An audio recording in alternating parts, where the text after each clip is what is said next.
type things. Oh, low side? What do you guys think? We're about to run into this guy in front of us.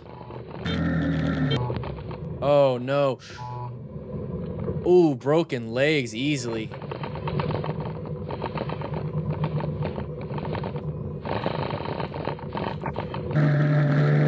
All right, so we're about to hit this guy on the right in the green helmet. Look, we almost hit him. All right, so we're riding and we're doing everything very, very irresponsibly. Okay, so here's the thing: in a group ride, when you get out into the mountains and you're having some fun with the twisties, okay, you guys don't be so close. Okay, because you need to be able to modulate your speed. Slow look, press, and roll can happen. I mean, it's supposed to happen with every single rider, but some people go slower into the pressing, into the rolling, and all that stuff. Some people do it a little bit slower. Okay, there's different skill sets.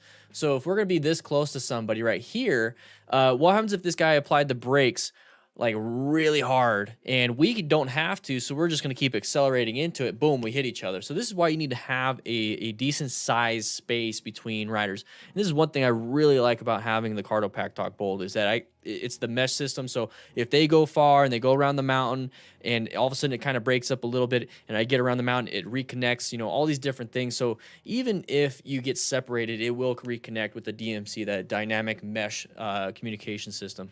So that's what I like about those. So when it comes to communications, I don't have to worry too much. That way I can focus on my path of travel and I don't have to worry about what he's doing. Like in a group ride, okay? In a group ride, you're staggered, right? And you're kind of worried about where they're at and all these different things. You don't want to get too close. You know, you want to stay 2 seconds from the guy caddy corner, or diagonal from you, stay 4 seconds from the guy in front of you. But when you're in the twisties, separate, guys. Separate. They're like not crazy amount, but just enough to where you have a good vision, a good line, good everything, okay? So that's what you want to focus on. So when you're getting this close, just take a look, okay? So look how close we are to this person. As soon as I think this rider is the one that crashes, or one of them, you know, one of the guys, you know, they all look the same with the gear on and the same bikes.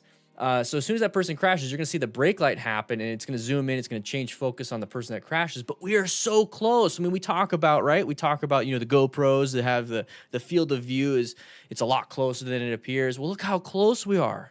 Look how close we are.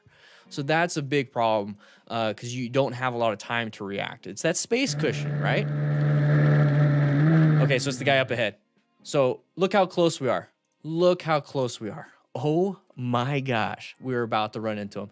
Now, this guy's hauling butt. He's going too fast. He messed up his line. He didn't know how to turn. He's about to hit his toes. And that's another thing is when you're riding, put the balls of your feet on the pegs. Don't put your heels. So don't put the back end of your foot. So when you're pushing down, it like your toes hit the ground. You want to get the balls of the feet on the pegs, right? Okay, so that's not what he's doing. So he has a good chance of ripping his toe off, and it's going to slide his leg back, and it's going to fling him like crazy. That's one thing you got to watch out for. So it looks like he low-sided prior to the impact, because look, there's the headlight, okay? There's the headlight. Now, I don't know if he applied too much brakes, but either way, he lost traction.